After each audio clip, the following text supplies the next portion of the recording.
You want me to clip this Yeah, anywhere? clip them wherever you feel comfortable. The only okay, yeah, they work. Sorry, my bad. No, you're good. The only thing that I request is that clip both of them close to your mouth.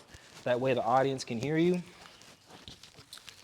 So as you know, or I'm pretty sure as you've seen with some of my content, I don't bro, I don't do intros or anything like that. I don't be like, hey, this is Retro Gains or anything. What I do is I sit down. This is what I'm good at. I'm good at saying thank you for the opportunity. So as you know, as we discussed yesterday, there's knowledge, whether you're a youngin or old head, you have competed. You have a knowledge base in powerlifting, so you're gonna be able to give us a perspective. The thank you comes into play is because you're giving me your time. So this isn't like on a time limit. This is, although it is in a interview, it is a conversation. So with that being said, I thank you for your time. I thank you for you you telling your story. So with that being said, it's how I always started off. Introduce yourself. You can look at me, you can look at the camera, whatever makes you feel comfortable. But I always go with introduce yourself, and we just go from there. Got you. So please introduce yourself to the My fault. I always thought that's Duh. me. All right. My name is Caleb Rogers. I am got 14 years of wrestling under my belt. After this upcoming February, it'll be 4 years of training powerlifting. I have two official comps under my belt, both USAPL, and I'm always competing locally too, so that's always fun. But yeah, that's another. So let's start the base on the sports, because so that's your introduction to fitness. So did you choose wrestling or did your parents put you into that? So I've always been into martial arts. I was a big Bruce Lee fan as a kid. Loved the Okay. classics, Way of the Dragon. I started off in Tang Sudo. Tang Sudo Karate? Yeah, Go ahead. Yeah. Anyway. yeah. I started off in Tang Sudo from a young age. Keep going. Keep going. It's the then- PTSD. It's the PTSD. You're Keep good, going. boss. But I fell in love with grappling. Like Baki from the anime. Nah, let me stop. Okay. Yep. So like when I was younger, anime was a big thing, and I liked like the classic Baki the Grappler when he still had his red hair. And I was like, oh, like Mom, what's grappling? And I started in wrestling, picked that up really fast. I eventually What age? Because you said so 14 years, right? Yeah. So obviously relatively young, but what age? So I would age 6, 7 I was 7. when you started wrestling or Tang Sudo Karate. I started Tang Sudo when I was like 5. Okay. Started wrestling when I was 7. Okay. And I actually quit Tang Sudo to focus on wrestling. Why? So which one was, from your perspective, because you are a martial artist, because you have both the backgrounds, right? So which one was more, from your perspective, more physically demanding, the Tang Sudo training regime or the wrestling training regime? If I had to talk about conditioning, especially like having the experience I like have now in wrestling, definitely wrestling. It's a lot more like cardiovascular dependent. Takes the wind out of you, huh? Oh yeah. Okay. Oh yeah. Okay. Oh yeah. If I had to talk about balance and flexibility and structure, definitely like Tang Sudo. Okay. They both are physically demanding in different ways. Okay. But if I had to say which of the two were more difficult, probably wrestling. So allow me to ask this, that way I know how to ask the questions moving forward. Yeah. Did you ever do any? So obviously you did comps with wrestling. That's a duh. Did you ever like do any certifications or training competitions in Tang Sudo Karate? So never like combat competitions. But you have sparred. I've sparred Okay. and I used to compete in kata, Okay. which is basically just like form presentations. Okay. But never competed in like contact competition in Tang Sudo. I can still ask this question. So based on and this is something I'm learning about martial artists, they don't call it, y'all don't call it fighting style. For some odd reason, y'all call it information. So anyway, I've noticed that too. I was like, why? I said, oh, well, so I get it. Us people who don't train in it, we look at it as, we would never call it information.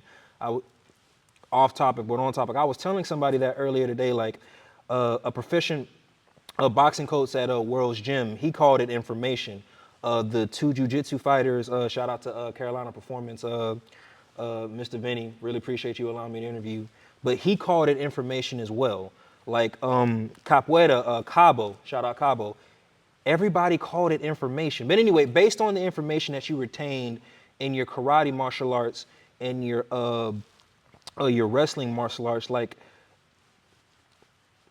now I don't know I'm about that life type shit, but which in a self-defense like street fight, what would have been more your go-to like defending yourself? Would you have, between you a younginer now, would you have felt more comfortable going to your karate skills, your karate information, or your wrestling information? Probably karate. I Okay. mean, and it's just because a lot of people, you know, especially guys who grapple. I'm the guy who, like, is predominantly has a grappling background. Okay. Every fight starts in the stand-up. Okay.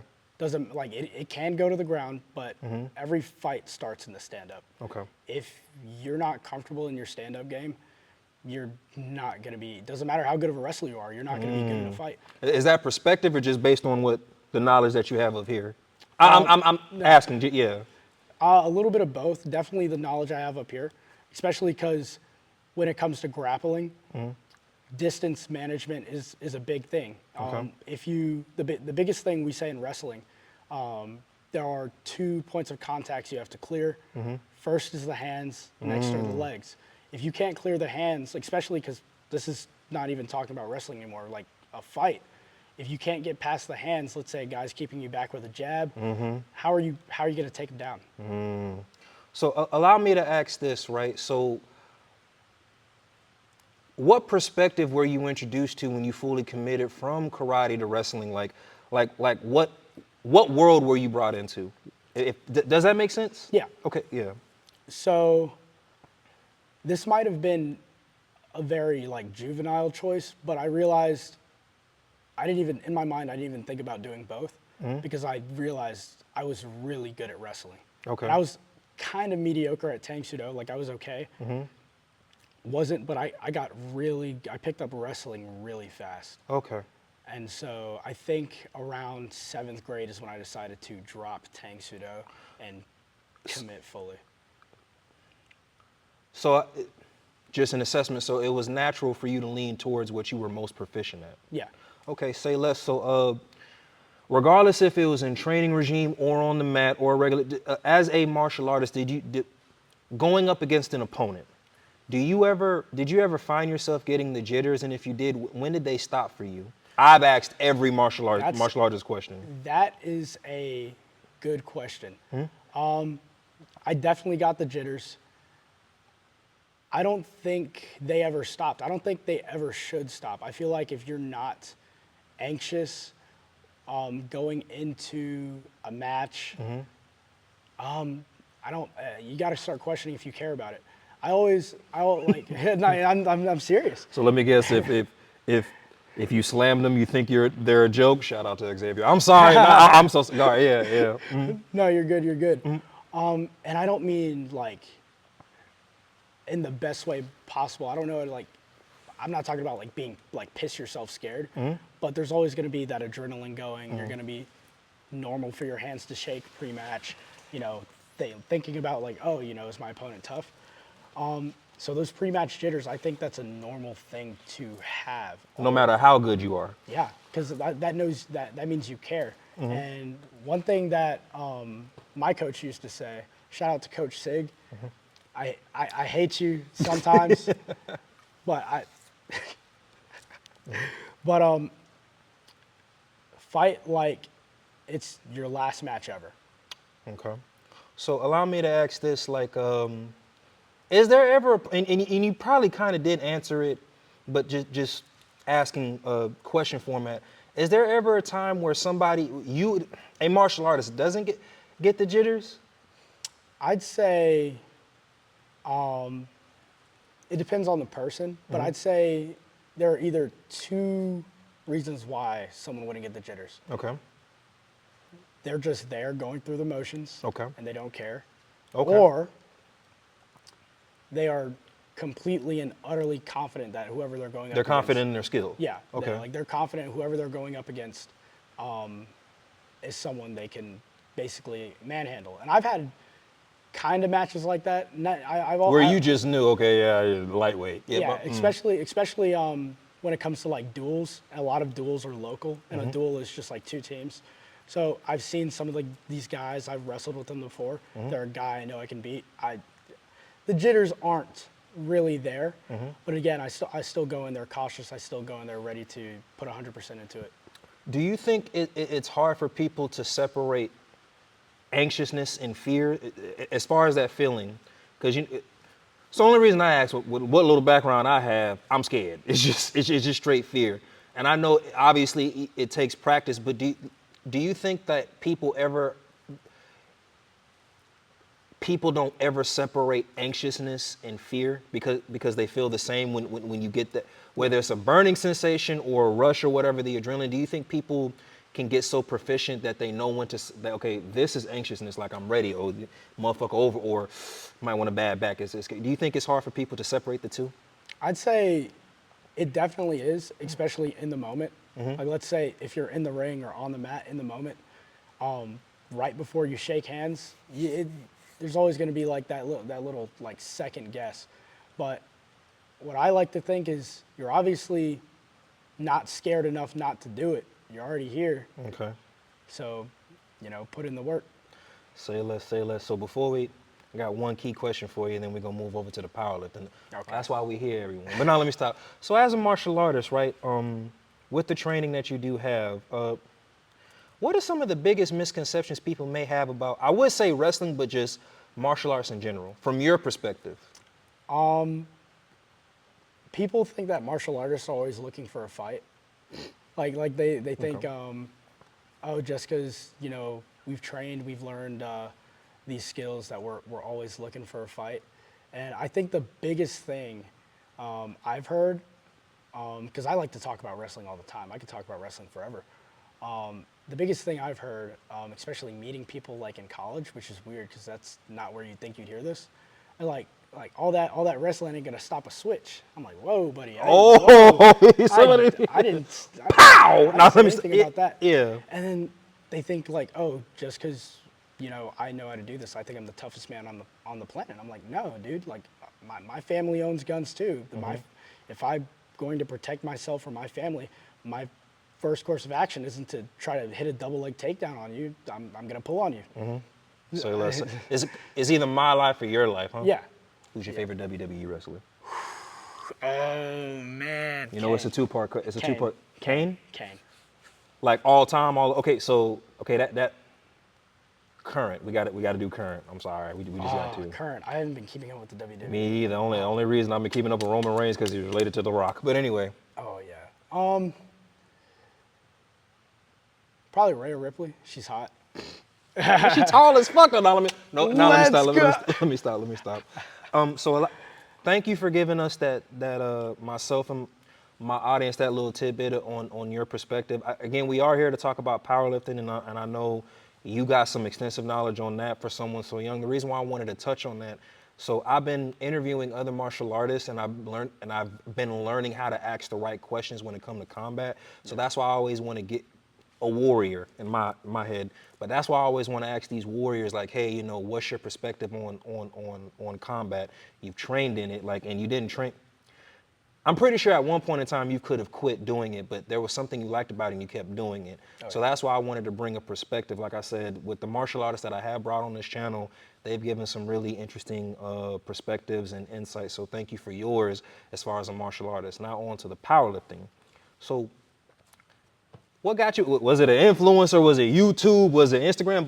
But out of all of them too, you got strongman, you got bodybuilding, you got Olympic lifting, and you got powerlifting. And I'm pretty sure there's other. But what made you say, nah, powerlifting's for me? So I've always been like growing up like a pretty strong kid.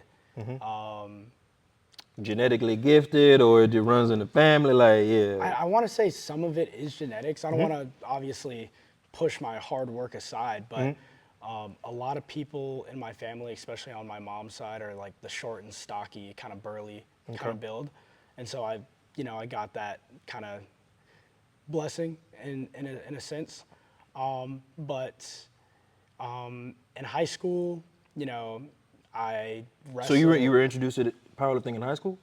Not powerlifting, but like weightlifting in Okay. general. So up until like throughout my entire life until high school, I never touched like a A even barbell or a weight or barbell or okay. dumbbell or anything. Like lots of calisthenics though. Okay. But high school, I obviously wrestled, but I also played football. Okay. And football players are in the weight room all the time, and you know I fell in love with Eating weight. peanut butter and food and just Yeah. looking at that funky ass chart where you no yeah anyway I did gym 1-on-1 in high school but I'm sorry Oh continue yeah, no, yeah you're good, boss. But I think that's when I got my initial love for the weight room. okay After high school, I went to Methodist University to do Division III wrestling and football. shout out And- Methodist now let me start yeah Eh. yeah I got you But I got there, you know, finished my freshman season of both of those, came back my sophomore season, and I felt burnt out from both sports. Wrestling took the biggest toll on my knees. So yeah, that's the biggest thing people don't talk about. Wrestling takes a toll on your knees. so is that why some of them even though they are proficient in the guy in wrestling that's why they wear the Oh yeah. okay Oh, yeah, and a lot of it is because when you sprawl back, when you sprawl aggressively, boom, like landing on your knees, landing on like your hips. That after, on topic but off topic question we're gonna bring it back to powerlifting. Do you think there's a close relation between jiu-jitsu and wrestling?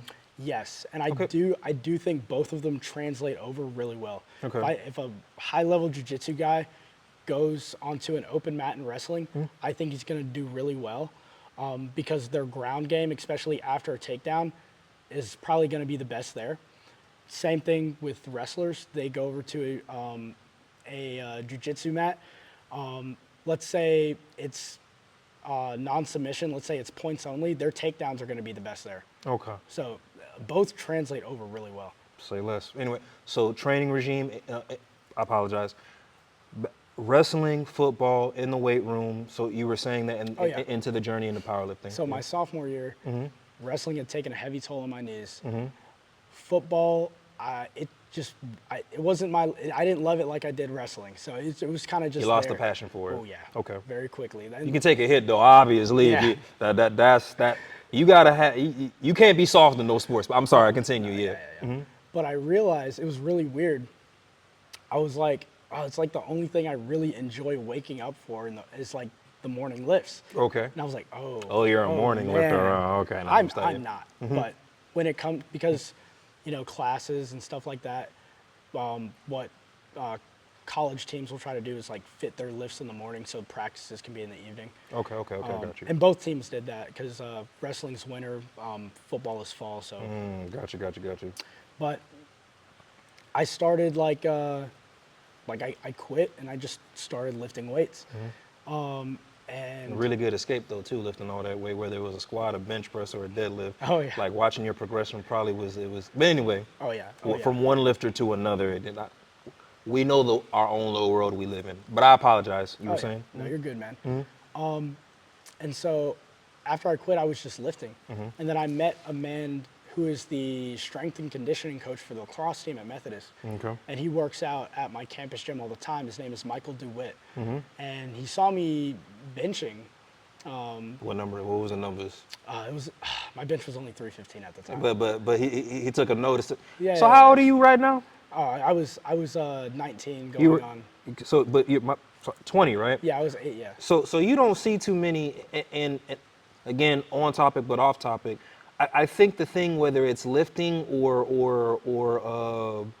powerlifting or whatever, being strong younger is starting to be a thing, if that makes sense. Like, I'm pretty sure I didn't hit 315 until I was in my latter 20s, dude. You feel me? So I think that's why, in my mind, whether you continue your lifting journey or your powerlifting journey, if you continue on it, you don't realize it, but you are the future of powerlifting because of what you're contributing to it at an early age. Again, the eyes that are being put on powerlifting by the old heads, by the strong, and even by the youngins, everybody's perspective is valid because again, this wasn't, unless you were an athlete, you weren't in the weight room like that. Yeah. So, but anyway, you were saying? No, you're good, boss. So good buddy saw you benching 315, so I'm assuming he approached you, all that other stuff? Yeah. So He does strongman actually, and so The whole kilt and everything. Oh, Yeah, I got you. I got you. So he came up to me. He was like, "Hey, what's your name?" Because we had never interacted before that. And I was like, "Oh, no, my name's Caleb." He was like, "You play any sports here?" And he said, and I said, Not currently. You know, I came here for football and wrestling, but I quit." He was like, "Have you ever tried powerlifting?" And I said, "I didn't even know. A I didn't even." strong man asked you, but ain't that a? But anyway, That's yeah. kind of funny. Yeah. Yeah. At the time, I had no idea what powerlifting was. Okay. I didn't even know that was a thing because this. Yeah. Okay. Yeah. Case in point, kind of what I said about like 2 minutes ago. But yeah, sorry, go ahead. Yeah. And I was like, no, like what's that? And so he introduced me to powerlifting. He showed me guys like Jamal Browner. He showed me guys like Julius Maddox and his Got world you. record bench. And I was like, dude, this is exactly what I like to do. I was like, and this is a sport. So before you started, I apologize. Yeah. So what were you what were you good at like before you trained powerlifting? You know, you got the bench, you got the deadlift, you got the squat. So what was your bread and butter before you went to powerlifting, if that makes sense? Weightlifting wise? Yeah. Oh, definitely squats and cleans. Okay. Squats and cleans, because that's like predominantly what we did, like in like athletic weight rooms. I think I couldn't do it now, but my max power clean like ever was my freshman year of college. It was 345. Okay. And then my max hang clean, I think I got my hang clean to a 315 double. So no, the only reason I ask, right? So, well, again, a strong man introduced you to powerlifting. Cool, appreciate your shout out. And then two, it's kind of like the reason why I ask these questions. Some people they were like, well, I was already strong with my deadlift or my squat, or and, you know, if they were in school, they say that they did cleans and all that other stuff. The reason why I ask is sometimes I'm surprised. Well, if you were that proficient at cleans, I'm surprised you're not an Olympic lifter. But anyway, I digress. I'm glad you're on the powerlifting side of shit. Fun, isn't it? Yeah. Anyway, but nah. So anyway, those were your numbers. He introduced you to powerlifting. So you were saying? So I basically, you know, I was like, and this is a sport. And so from there, I kind of fell in love with it, you know? That's basically the story. Like, and then For your love of powerlifting. Yeah, and I never stopped from then. And then How long did it take you to hit like the big numbers on your squat? Like so. How about this? Before you did a comp, because we're going to talk about what led you to do a comp. dude, my first comp was terrible. But Trust me, that they'll appreciate this story. I promise Okay. you. But what were your numbers looking like? Like okay, so what were your squat, bench, and deadlift numbers before you started training in powerlifting, if you can recall? So before I started training in powerlifting, I think I was at a 485 squat. Okay. I was at a 510 deadlift, and I was at a 315 bench. You may have already said, but just backtrack. And how old were you at the time? I was 19. Okay, that's pretty fucking impressive. I appreciate that. So, how many weeks did you have a coach, or did the strongman remain your coach the whole time? So he wasn't my coach. Like he had his own thing going on. I kind of just did like a homework deep dive. Oh, so you're self-built all the way to even your comp, huh? Yeah. So allow me to ask this. Yeah, that's interesting because a lot of people need a coach to stay on the path of powerlifting. So you're gaining the knowledge a lot by your. So you've never had like a coach for a sanctioned meet or a training regime at all. I think the closest thing I've had to a coach was just pulling from like pools of knowledge that you know guys. I am very blessed to have people around me from a young amen. and then that like kind of value like that lifting like fitness culture. Like obviously I met Michael DeWitt and we're still really close. Strong guy, by the way. Because he's done powerlifting in the past. When he was a leaner guy, his total was, I think it was at 1730, so he was definitely a strong guy. And then obviously I know Storm, and he's Shout out. shout out to Storm. Shout out, you hear that? No, let me start, because you're going to be like, what that mean, RJ? Now let me start, yeah. But I you know, I program and like I've pulled things in from other people, but I took that and I kind of used it in my own programming. So how about this? How long did you train for before you said, all right, time to get on the platform? Ironically, I feel like I should have trained more, but I think it was like 6 months. You did 6 months of training? 6 months. So No, that's not bad. So a Yeah. lot of people, they'll be like, oh, I did 8 weeks or I did 16. Some people say even 32. But so like, did you plan did you plan to do 6 months? Did you say, hey, I'm gonna take 6 months, or you just train as you went and it just happened to be 6 months before you went on the platform? see, that's a really good question. So Okay.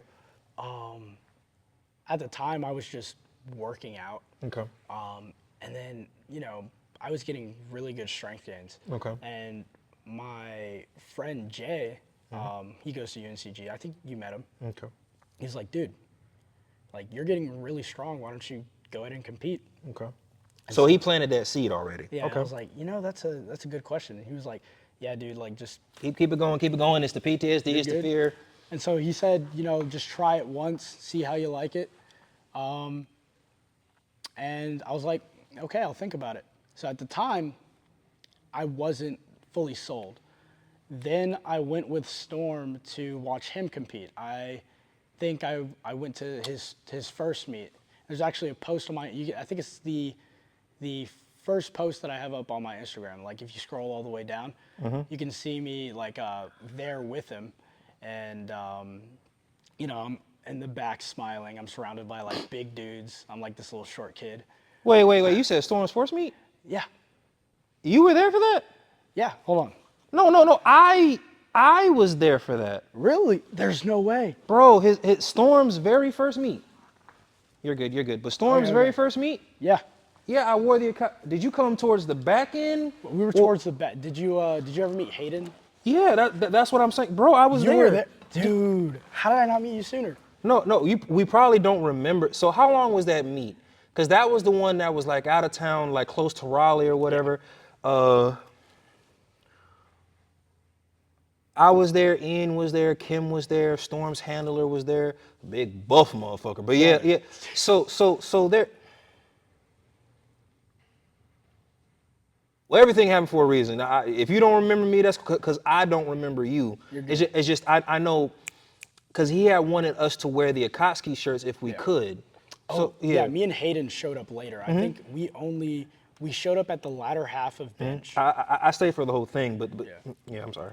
We showed up at the latter half of bench, and then we only saw, I think, the first part of deadlifts, and then we had to go. So we weren't there from the beginning, so that's probably why we didn't meet.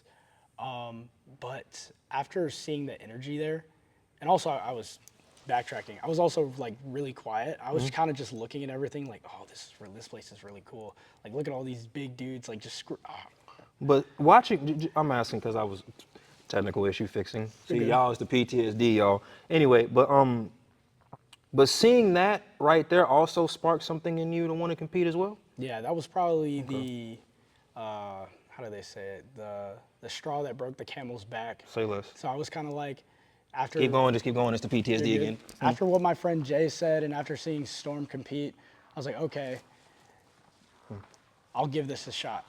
So how many months? My bad, y'all. The technical issues, but we getting it fixed.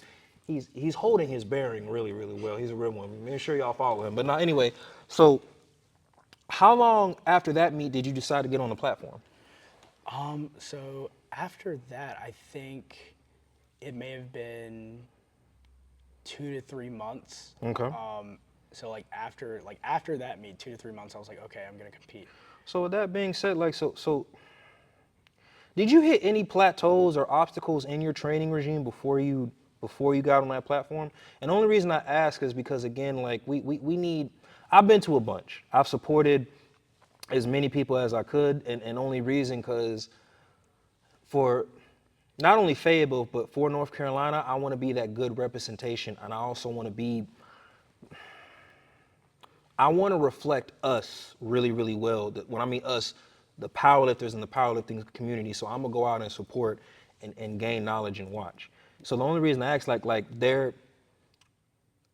it ain't about me, but I've ran into some obstacles. That's why I haven't gotten on that platform. Yeah. So if I've ran into them, I know you, well, I would assume that you have. So like, what were some of the obstacles or forks in the road that you got on the way to the platform?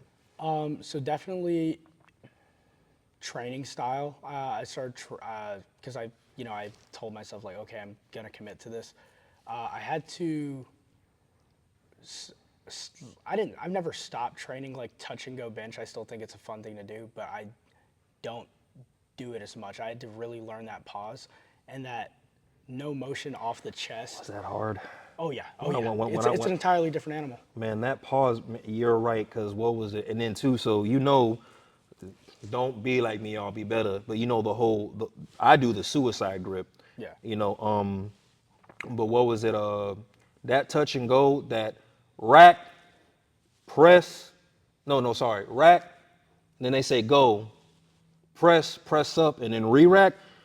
That is nerve to me. Oh, yeah. Because, and I could be misspeaking, but you don't get a nerve rack like that like you would in a squat or a deadlift. Yeah, because there's no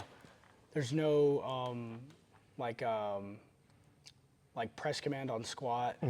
It's basically just on rack, squat. You know, make sure your hip crease is below knee the best you can. You know, sometimes you miss a squat, but it's literally like one fluid motion. Same thing with the deadlift. The only thing is, hold it half a second in the air, don't slam it, control the weight down. I forgot And then no hinging, of course. Oh but yeah, yeah. no hinging, and then I forgot there's an eccentric time like for you to go down, but just like make sure it's controlled down.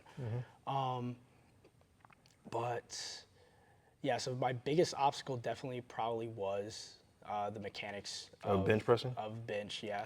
So what did your, because I know mine did, what did your numbers go down to from touching? No. So I'm pretty sure they remain the same with your squat and deadlift, but Yeah. from that culture shock, from touch and go to basically pause, like what did your numbers go down to? So the point at the time when I went to Storm's meet, my touch and go bench was at 335. Okay. It went down to, and I'm like competition, like level pause. It went down to like 305. I'm asking, did that kind of bother your psyche a little bit? It did. I started to question like, okay, well, am I actually like cut out to do this? Like, am I That bad? It really, Yeah, it took you back that bad? yeah. I was questioning myself. I was like I'm gonna go there. They're gonna be, people way stronger than me there. Yeah. And so like I was worried. No disrespect to those competitors, but Oh yeah. yeah. I was worried I was gonna look like a goofball. But my mom said it, and she was like, this is your first ever like competition. You decide to go. Just have fun. Did you? Right off the I did. Okay. Right off the energy. And Shout have out, fun. mama. Funny thing is, I even tried to hit a comp PR. Didn't happen, but I had You had fun. fun? Yeah, Okay. I had fun. So your first comp, let's talk numbers. Okay. So what did you get numbers wise out of all three of your attempts? You don't have to say all your attempts, You're good. but the numbers that you were satisfied with, what numbers did you hit on your comp? So at comp, we had, do you want me to go with opener? Whatever numbers you feel like discussing. Okay, so numbers on squat, definitely my like 512 squat. Okay. Best depth I had there. It was even better than my opener. And then How'd it feel putting all that on your back, bro? it's definitely weird, especially because at the time I didn't have a place to train with KGs. We're going to get into that too, I promise you. Oh yeah. And obviously this is pretty early in my powerlifting Career, it is a career, so, yeah. I had never stepped into that was That realm. Yeah. That was my first time lifting with kids. Like I've watched Storm compete, but that was my first time ever Feeling it. lifting KGs. Okay. So it definitely Different monster. it was a culture shock. Okay. So my opener was 475. Okay. My second was 512 on squat, and then my last attempt was 520. I got 2 red lights, one for soft knees, and then one for depth. Okay, say less. So But I mean, you still did good on your first other two, right? yeah. Yeah. So anyway, okay, let's get to the bench. All right. So what were the numbers you attempted on the bench? So bench, I tried to stay pretty conservative because I You wanted to save it for the deadlift. Exactly. Okay, And okay. First things first. Because of the competition pause at the time, I was not comfortable with it still. So my opener was 285, Okay. moved good. My second was 305, and Yes, then sir. my last attempt was 317. And you got the dots that you wanted for those. Yeah, Okay. yeah. So all white lights, dots. Oh, I know that did you just like you Oh, took a yeah. sensu. You was ready for the deadlift. All right. So let's talk about them deadlift numbers. All right, so deadlift.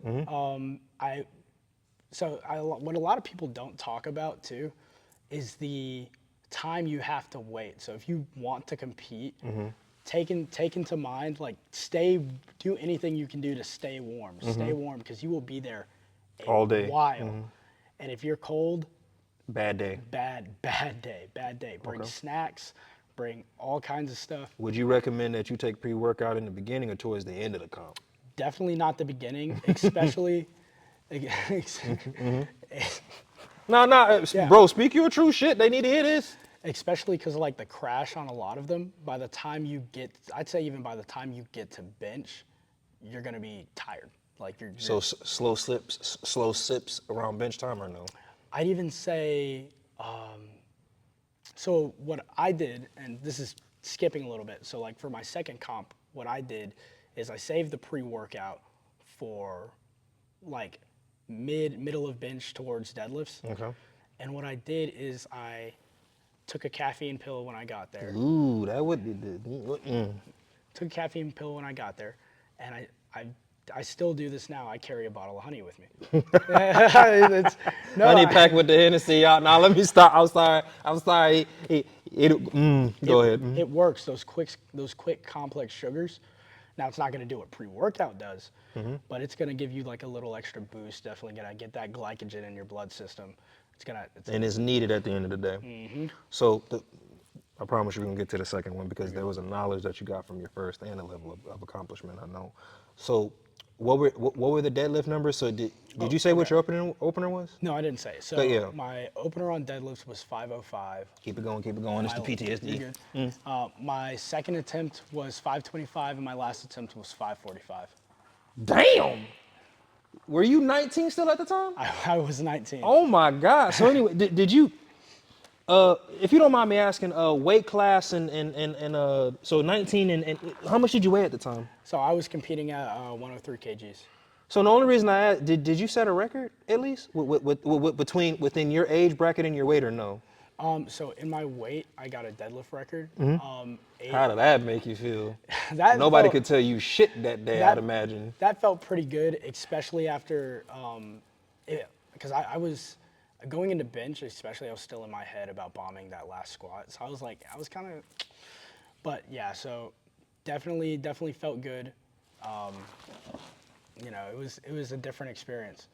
Did I want to do better? Because there's one thing people don't talk about. More than likely, unless like you're crazy, I'm not saying I'm not crazy strong, but unless you're crazy strong, He's humble, y'all. But anyway, yeah. Unless you're crazy strong, or unless you're like one of these like elite level power lifters, your training total compared to your like comp total, It's gonna be different. There might even be a significant discrepancy. Okay. Especially because like comp weight to training weight, I fluctuate. Like, so right now I'm at 230, but whenever I decide to compete again, I always get down to like 205, 210. So that cut's gonna be a motherfucker. Oh isn't yeah, it? oh yeah, oh yeah. So allow me to ask this because I don't want to fast forward too much. Yeah. So let's talk about the end of it. You set a goal, you accomplished it. So like, what feeling did you get what did you do when everything was done? Did you eat a shitload and just crash out and go to sleep, or? Oh yeah. So my mom Again, shout out mama. No, let me start. Yeah. My mom, I'm a big fan of like the Aunt Debbie's like honey buns. I thought you was gonna say Krispy Kreme, but anyway, I love me some Krispy Kreme too, but she bought me a big box of those honey buns, and on the drive back, all you see is All right. and then 30 minutes into the drive, I'm knocked out with a box of like an empty honey bun box. So how long was your recovery time? Because I know some people, big shout out to Storm, is motivating to me to see. I took But 2 weeks off. you took 2 weeks off from lifting? Yeah.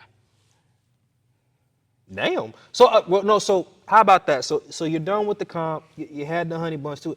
So, did you feel any form sluggish or fatigue going right back into training mode after you got done?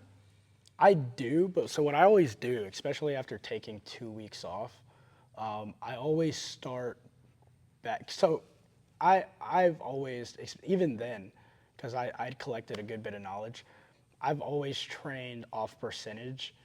So my first week back, I already felt sluggish. I started at 3x8s at 75%. Now I could do more, but to get that muscle stimulation, that central nervous system more like comfortable with the weight and the movement again, after not doing anything for 2 weeks, I think that's more important than trying to jump back in immediately and trying to Into training. get immediate strength gains. Okay. So allow me to ask this, right? So thank you for that, the intro to that. That's need to get my head out of my ass, get on that platform. I know. Bear with me. You're good, man. So with that being said, so since you've done 2, right? How long did you take a break before you was like, nah, it's go time again? Like, how far apart was your first comp and second comp? So my second comp was actually, because that first comp I was 18 going on 19. I mean, no, I was 8. I had just turned 19. Wow. Okay, yeah. Understandable. I understand. But maybe 2-3 months after that, I was already hungry again for it. So my second comp was a little bit, I think it was a couple weeks before my 20th birthday. Okay. So with that being said, so what were some of the things that you changed, training regime and all that other stuff? If that makes sense, like, so you gained the knowledge, you retained a lot of information from your first comp. So like, what switched up your second go around before you got on the platform the second time? And I'm assuming your numbers went up too on your second one too. Yeah, okay. Yeah. So obviously, like, I accumulated more knowledge. I think the biggest thing I took this go around is to, yes, have good technique. Technique is important. Okay. You have to move the weight with intention. Jules, y'all hear that? You gotta move the weight with I like that, youngin. I like that. like- Move the weight with intention. Especially on something like squat or deadlift. I'd say if you want a trial run, if you want to be safe, that's what your opener's there for. You're like in a powerlifting meet, and this is my personal opinion. For each lift, your opener is the most important number, because not only does it get you on the board, but it sets a tone. And obviously, I'm not saying overshoot, but that gives you leeway to obviously still focus on technique, but move that weight with intention. You got to move it with like ferocity. So let me, to my audience that pays attention, it fluctuates. So, you know, you got good views, but either way, I do have audience. So that is seasoned knowledge. And the only reason I say that, a lot of people, they go for broke, they shoot and they miss. I'm not saying that's right or wrong, but the extensive knowledge you got from that at this age, I have no doubt that as you progress and you do more, you're gonna be just fine. But thank you for that. Move the weight with intention. That, I feel like that's a good focus, and I feel like that's something people in your age range needs to see. No discredit to the powerlifting community or the people in it, but some people, and again, whether it's your characteristics or not, certain things when it comes to a training regime you have to take seriously. You can't keep trial and error certain things, especially in powerlifting. That's where injury comes into play. That's where. So again, when you gave us that jewel right there, I'm hoping that somebody, a youngin or somebody in your age range, will listen to that and they'll, you know, stop playing around with powerlifting, if that makes sense. But that's my 10-bit. Please continue, brother. I apologize. No, you're fine. Yeah, but Leading up to the second one. oh yeah, and so that's what I started to do. I also, going back a little bit before that, and this might have been like on me, just because like I've always kind of competed independent. I never used a coach, but shortly before that, I had just figured out what block periodization is. So like before my first meet, and even a couple months after that, I had no idea what that was. And I feel like that's what I like about powerlifting, especially doing it like by myself. Obviously, it's great to have a coach. I might get one, but I love reading and learning about it myself. Like I'm a big study guy, like even in school. So like I just have my head crammed in my laptop, head Do you crammed think into a maybe book. that's why you don't need it? Because again, the way you retain information is so like, okay, let me use me. Yeah. I'm dumb as hell. I need somebody to give me examples all the time, all day, every day, no problem. But do you think because how proficient you retain information, you feel like you don't need one as of now? Like do you feel like there's nothing as of now? There's nothing a coach can show you that you probably won't figure out yourself? I think that's part of it, Okay. but also I hate to say it like this, but a part of it is kind of like a ego thing. I feel like if I do I really care about it as much as I say I do, if I'm having someone else do the homework for me, than if I'm not doing it myself. And so Oh, okay, okay. even outside the weight room, I'm like constantly pushing myself for more knowledge when it comes to like powerlifting, Okay. stuff like that, CNS management, recovery, stuff like that. Okay. And it plays a part big into like what I'm even in school for too, because I'm in for occupational therapy. Oh, that adds up. Okay, say less, say less. So you understand the big concept of recovery. Oh yeah. So allow me to ask this before we move over. Nah, I'm gonna save it for after your second comp because I'm got attention span of a squirrel, y'all know, but I'm remember this one. So what were the numbers on your second comp then? They were significantly better. Like higher too as well? Oh yeah. All right, so what was the bench?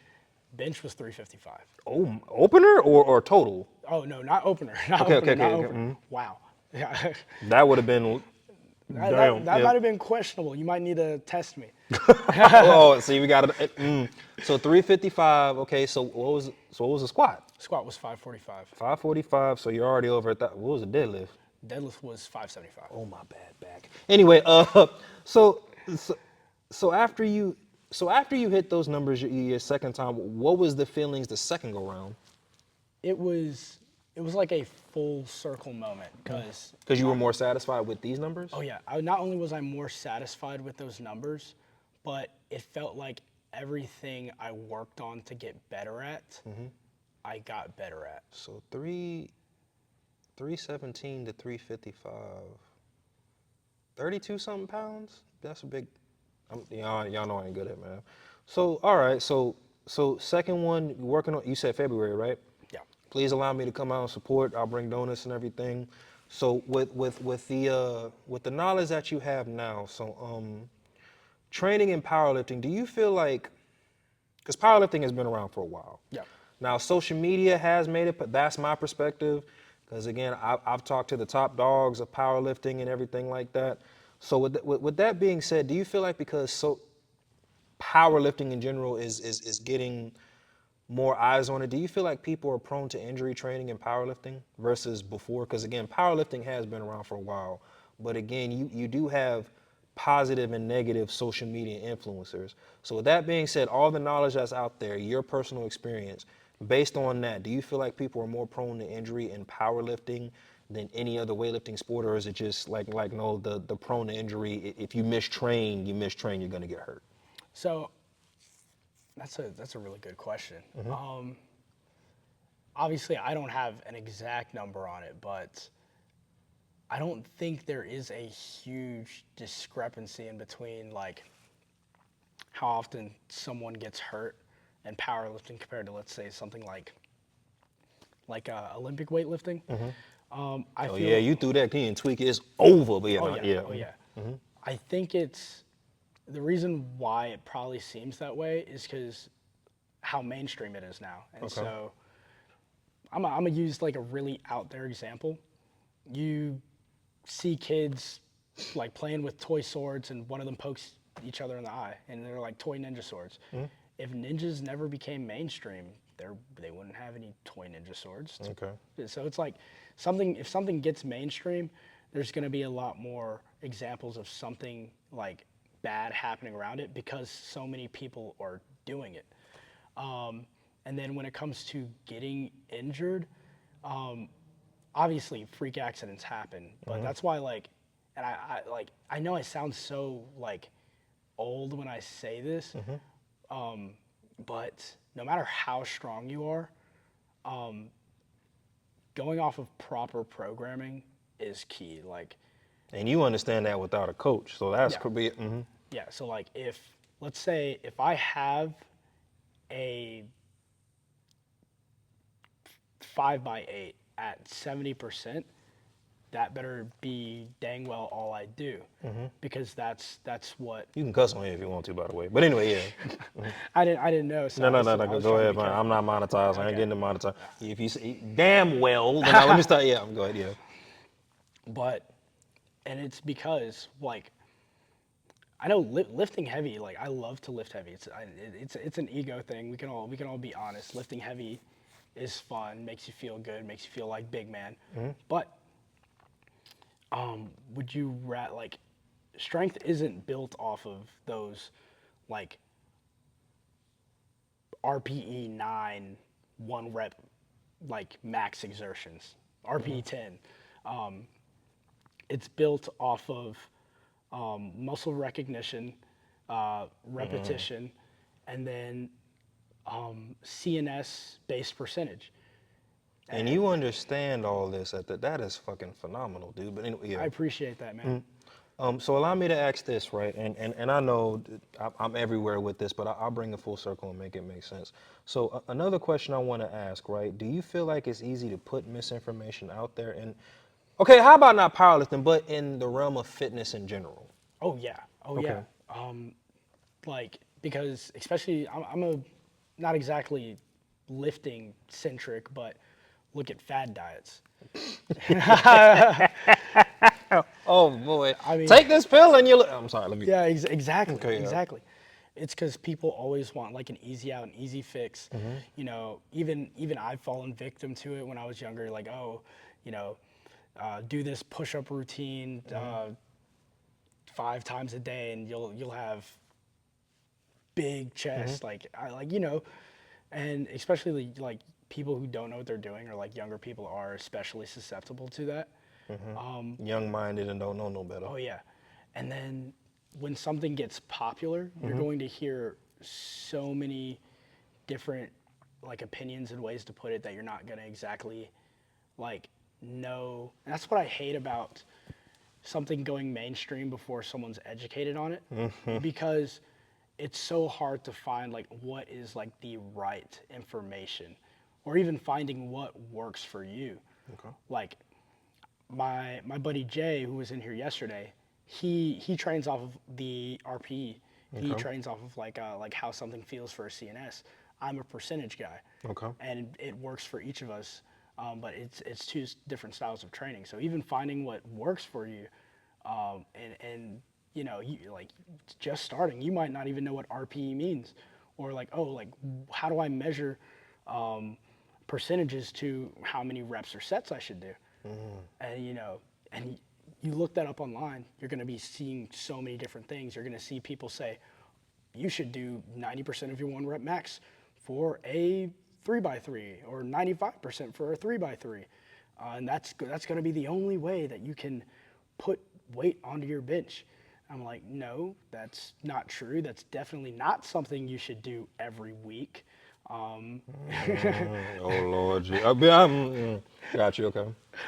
But and so it's definitely a lot easier when something gets that popular, especially as fast as powerlifting did, to spread misinformation. I want y'all to hear that. He said as fast as powerlifting did. And as far as the attention, again, it's been around for a while, but so my bad, going off on a tangent. I like these answers because again, if it gives me hopes, the influences and the mentors that I have, I feel like if they were to hear somebody young speak like this, then there is still hope for, well, any lifting sport, there's still hope in it. Just like you got the dumbasses and the people putting out information, you got people who are creditable and I don't know the word for it outside of smart, but responsible with this sport. It's not a disrespect to y'all and what you guys have contributed. I feel like this is a really good example, and I really appreciate you giving that good example. I appreciate that. So, how about this? I feel like you are knowledgeable and competent enough to have this type of conversation. Oh Lord, here we go. Tested and untested lifter. Yeah, I know. So bear with me. Do you feel like there's a bridge between the two?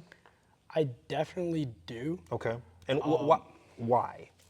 You look at people who compete in untested. They're taking HGHs, all kinds of like peptides. Their recovery time is going to be a lot faster, not only for their bodies, but also their central nervous system. They can plow through plateaus a lot faster than someone who's tested. On top of that, let's say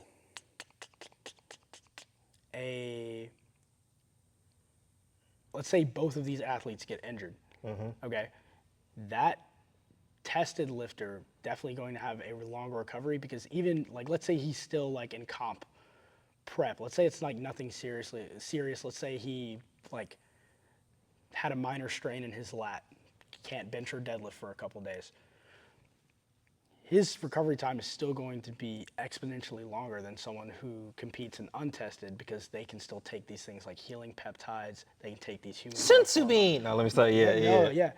And so it's just all around like more advantageous for Keep going. It's the untested PTSD. lifters. Yeah. No, we're good. I'm And sorry. then even if you like look at the numbers in like untested competitions, you know, you're seeing things in the like the high 200 pounds, high 2,000 pound totals is what I meant to say. But So allow me to. They gonna laugh at this. Like, what the fuck is he doing? Now let me stop. you're good. So the only reason I asked, right, about there being a bridge, the respect factor between, so one, untested and tested, right? Do you feel like the respect factor, because the bridge is there, it would cause like a gap instead of unison with, because you know the powerlifting community is more about camaraderie. At the end of the day, I think, or I believe, right, regardless if it's 500 pounds or 900 pounds, a motherfucker get on that platform and try to pull it, you're gonna have people cheering you on. But because of that and everything you just explained, do you feel like that causes us to bridge away from each other instead of come together, from your perspective? So even though like, you know, I've been doing this for I think like, I'm trying to count would it be 2 years or almost 3? He's gonna be doing this for a while. So anyway, yeah, I'm saying. Yeah. But I'm still fairly new to like the powerlifting community when compared to someone like Storm, or even you, really. I Yeah, mean, but I haven't gotten on the platform yet. Yeah. I appreciate you. You've been around, though. So this is my way of thinking. So hear me out. And it might be toxic, but the reason why I don't consider myself a power lifter yet, I haven't done what you've done. I haven't done what Storm done. I haven't done what Zebulon Drake, Tim Cunningham, Jamarius, JD, Kev, Cole, all the Primal Instinct that have competed. I haven't gotten on that platform. So a lot of people would argue, hey, just because you haven't gotten on, do you train the compound lifts? Yeah, I get that. But the big difference between you and all those other people that I've mentioned, y'all have certified numbers. I do not. But I appreciate it.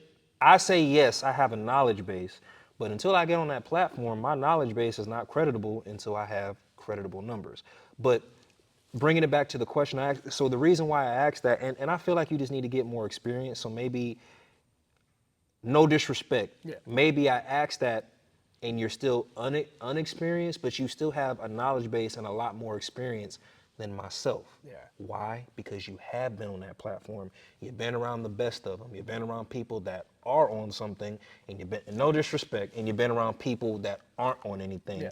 So again, with the knowledge that you have up here, that's why I asked that question the way that I did, regardless of how long you've been doing it. So, if we're just going off that, then I'd like to say there isn't much of like a social divide. I know me personally, I have nothing against someone who competes untested.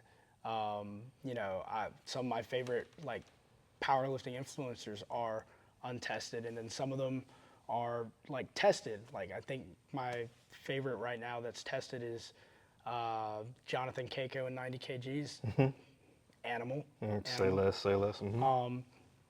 But I think at the end of the day, especially when it comes to gear, because there's a common misconception that doing steroids just turns you into a super soldier. Like it doesn't. Now, obviously, if someone's very early in their weightlifting journey, it's going to make that growth exponential. But let's say someone is 15, 20 years into training and they decide to hop on gear. Let's say they've already reached like their physical like maximums, not in weight mood, but let's say like physique wise and mass wise. All steroids do, and it's still a big deal because this makes a big difference, is decrease recovery time. Recovery time, human growth hormones and peptides, recovery time. People who take gear, like you can even look at like old school bodybuilding, they're hitting three a day workouts. No one who's on that can't hit like heavily CNS taxing workouts 3 times a day. Like I don't believe with the same intensity. I don't think it's possible. Appreciate you for that insight, and I get it. I please don't think I spoke out of ignorance or anything. Yeah. It's just that I wanted, because you are so young but also knowledgeable, I just wanted to make sure that I got the right perspective. Yeah. So how about this? You mentioned one misconception, which was the steroids. Allow me to ask you this. In powerlifting in general, what do you think, and this, the only reason I ask this is because more and more people are going to come to powerlifting. That's inevitable. What are some of the, from your perspective, what are some of the biggest misconceptions about powerlifting you think are out there that people probably should be more aware of when it comes to powerlifting? Bad question or good question? Good question. Thank God. But yeah. I think what a lot of people think powerlifting is all about is just lifting heavy numbers. When it comes to prepping for it, quite literally, like yesterday, sorry, You good, brother. dang. It's the flu season and it's Oh, being yeah. cold outside, but yeah. So like prepping for it, like yesterday, he was here for a short little SBD day. He only stayed to see me squat and bench. Failed a squat cycle that I should have gotten. That's kind of my bad. I was a little overzealous, and and see, like I'm still learning. I'm young. I went off program. It should have been 90%. I should have gone 365. Instead. Oh, okay. Yeah. That's on me. I was like, oh yeah, that felt good. Put on 380. But that's not the point. That is quite literally for the next 4 weeks going to be the last time I touch anything above 80%. Okay. It's not just heavy lifting and like the big ego. Like I wanna mention like an influencer's name, but I don't want to like. Yeah, I know don't, because I understand, but don't, because at the end of the day, we're not here to talk shit or give or whatever you may personally feel. We're not here to do that. We're here to talk about our story and give our perspective. But I'll say don't do that, because some people, unfortunately, Yeah. they cannot take a healthy critique. Yeah. I feel like I know who it is. I may be wrong, but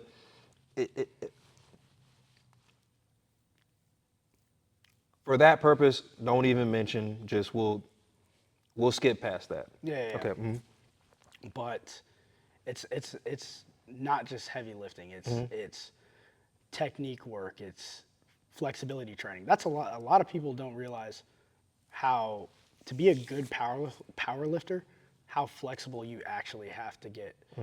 I'm not saying I'm good, but especially these high level guys, they're like quad to calf flexion, especially to like make sure they hit depth, or even like when it comes to like their hip flexion, when it comes to creating that kind of wedge for the deadlift, like top tier. Like people think, I think when people think of powerlifting, they think of pudgy guys with a barbell. I think that's what people think of. Oh shit! I genuinely think, The beer gut and they just lift heavy. oh Yeah, yeah, yeah, I got you. I got you. but I genuinely think, If Zebulon watch this, I know he probably like, boy. Now let me start. Okay, go ahead. but I genuinely think powerlifters should probably be some of the most respected athletes around, because Okay. you're throwing around these, what most people see as like inhuman numbers, and you're doing it with probably the most strict form you can ever, especially when you go to like the IPF where they only allow stiff bar deadlifts. That's like even a next level challenge. Like I think like people kind of don't really see how much athleticism goes into it. Sorry, I went on a little bit of a No, tangent. no, no, bro. I've been doing that this whole interview and PTSD checking the damn cameras. So, as much about powerlifting we can talk about, there's two more questions I'm gonna ask, and I'm gonna cut it. Reason being, I fully intend to bring you back to this channel and talk about your perspective more. By the time I bring you back, I have no doubt you're gonna be on your third comp. And again, perspective changes over time. Oh yeah. So, with these two questions I have, right? What advice, based on everything we discussed, your journey, your knowledge, whether they're green or even a veteran at this, for my audience, what advice would you give my audience as far as powerlifting? Your advice. You don't got to give us nothing generic, just from your experiences and everything. Don't doubt yourself. Um, the strength is gonna come, like regardless. Like if you are consistent, you are going to get stronger. Don't be discouraged. And don't be afraid of your first competition. At the end of the day, you're doing something you love. Go out there and have fun. Like that's probably the biggest piece of advice I can give. If you love what you're doing, go out there and act like you love it. Don't put too much pressure on yourself. This was actually a two-parter question because I still got the other question. So it was three. What are some things you like about powerlifting and what are some things you dislike about it? Ooh, that's a good question, because I do have my gripes with both. Okay. Things I like about powerlifting. Coming from like a wrestling, like football background, I already trained the compounds, so I really like compound lifting anyways. So that's one thing. Another thing I really like about powerlifting is just like the amount of people I've met, for the most part, very funny people. Powerlifters probably have one of the most like toxic forms of humor though. But they're funny. It reminds me of ironically, it reminds me a lot of like a wrestling room. Like they have the same kind of humor. Things I don't like, going back to it, even though I still do it, I don't like programming. But that's that like I don't like lifting light, even though I need to. I'll still do it, but it's not something I enjoy, especially coming from like a football weight room where everybody's yelling at you and they have 3 plates on there and they're like, oh, I'm forcing you to get it up. Like that's the energy I'm used to. Okay. And it was almost like a complete like switch where I'm doing things like tempo reps on like 3x5s, and I'm just, 5 seconds down, 3 seconds up, and it feels like a bore. But it's that's more like a little bit of a nitpick. I don't hate it, but I'm very very energetic. I like everybody likes to lift heavy. Amen. So with that in closing, on your journey with the people you've met and the things you have experienced, Whether they be an Instagram influencer, celebrity, or local, is there any powerlifters you want to give a big shout out to in this interview as we close? Oh yeah, oh yeah. So first of all, shout out to Storm, probably one of Hey, my biggest mentors ever. Probably the first person to like get me to step into a commercial gym, like outside of like a school weight room or like a campus gym. Big shout, ooh, excuse me. Big shout out to him. Shout out to my boy Hayden, boy Zach. Hayden, he's big in the Olympic powerlifting. Zach is actually prepping for his first bodybuilding comp, so I wanted to shout him out too. He's getting really lean, and I'm really proud of him. And shout out to the fam, because I'm definitely gonna send this video to my mom. say less, say less. Hey, brother. So, in closing, again, thank you so much. I have to give a shout out to Carolina Performance, and only reason because again, I met you in this gym through them. I know you've been around. I know the gyms that you go through, but I feel like they're producing. It's doing what Cole wanted. Is bringing powerlifters together, and that's the mission of this gym. You know, there's everybody's from all walks of life, and I'm meeting more powerlifters. Like in this gym alone at Carolina Performance, this is the fourth person I have had the opportunity to interview, and you gave me some knowledge and you gave me some insight. Again, I will bring you back. I just ask that whatever forks or obstacles that you meet in the road, please don't give up on powerlifting. And the only reason I say that, you're relatively young, but you're doing great things. So you're only going to get better with time. Now, I get it. Life happens. Again, an injury, school, job, whatever. There are going to be some obstacles that you face. But as young as you are, my request to you is don't quit. Reason being, somebody is going to watch this interview. Somebody's going to listen to your story, and somebody's going to want to see you progress in this. So that's why in the way beginning, I called this a powerlifting career. Reason being, again, and you know, favorite. The only thing we known for is J. Cole, Morey, and all that. Now, let me stop. But my request to you, with the knowledge base that you have, I understand, take a break, but don't stop doing this. Again, I feel like you and the other youngins that are doing this, they're the future of powerlifting. And I think you're a positive future for powerlifting because, again, you got some of us, people in my age and the old heads, they pretty disgusted with, and for good reason, not stop talking shit, but you keep doing what you're doing. And again, come back and give me a different perspective and insight. Oh yeah, yeah, and I definitely will.